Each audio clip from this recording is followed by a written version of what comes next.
This is a story without pictures.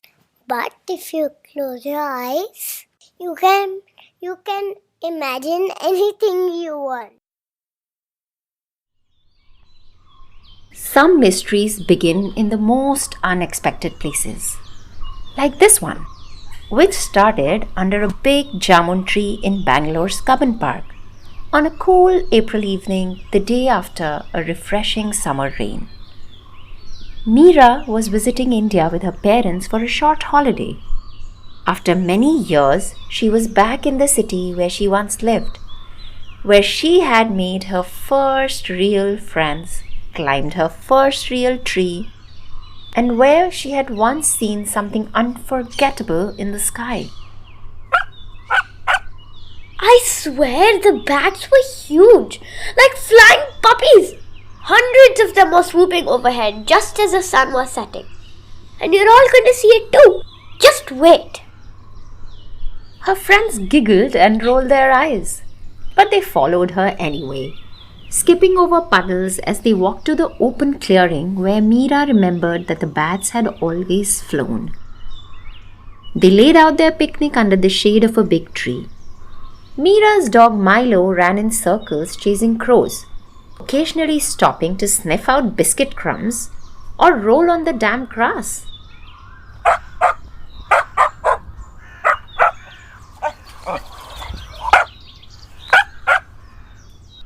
The air was cool, the snacks were excellent, and Mira kept checking the sky.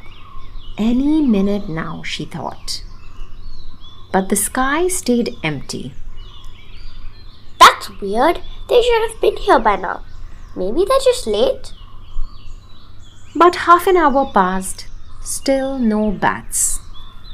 Okay, something is definitely not right.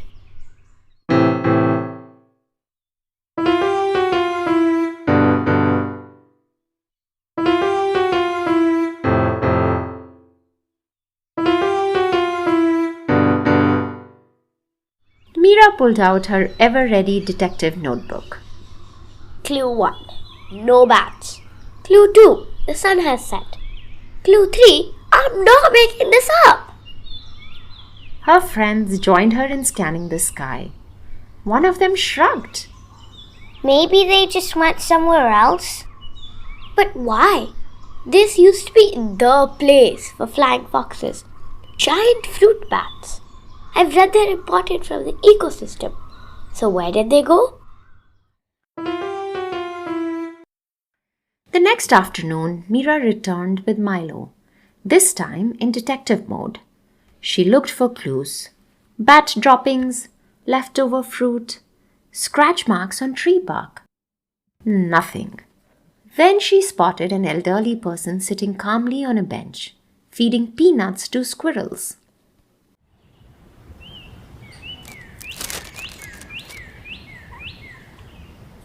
Excuse me, uncle. Do bats still come here in the evenings? Not like they used to. I've been coming here every day for years. They've become fewer and fewer. Do you know why? Well, could be the lights they put up recently. And I know that they've trimmed quite a few old trees too. Maybe you should talk to those volunteers over there. They're working on something to help the park. Mira looked across the path and saw a small group of people wearing green t-shirts, painting signs, and planting native saplings. She and Milo trotted over. A volunteer explained how fruit bats are sensitive to bright lights and prefer old tall trees to roost in. If their homes are disturbed and the night becomes too bright, they quietly move away. So they didn't vanish. They were pushed away. Mira looked around. People were jogging. Kids were laughing. Couples were taking selfies. No one had noticed that the bats were gone. Milo, the park still looks beautiful, but it's missing its sky dancers. That evening, Mira did something a little scary but exciting. She stood up on a wobbly park bench. Milo kept trying to jump up too.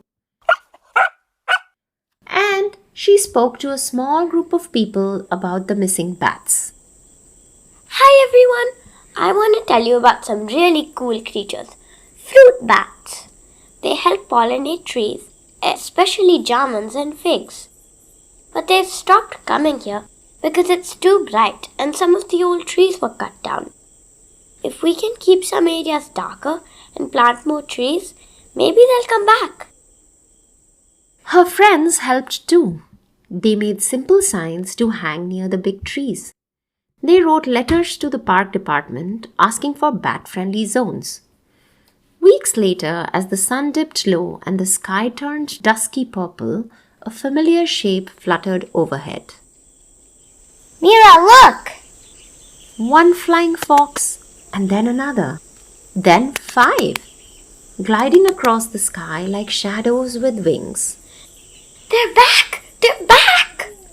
Milo barked happily too, probably thinking they were just really big squirrels.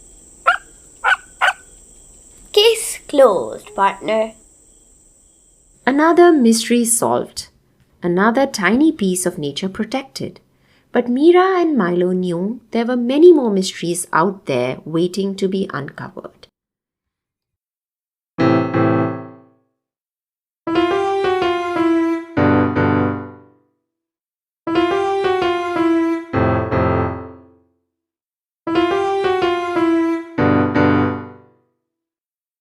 That wraps up this adventure. Next time, we'll meet another wild friend. So stay tuned. Remember, even small actions make a big difference for wildlife. Let's stay curious, keep exploring, and care for our amazing planet. See you soon!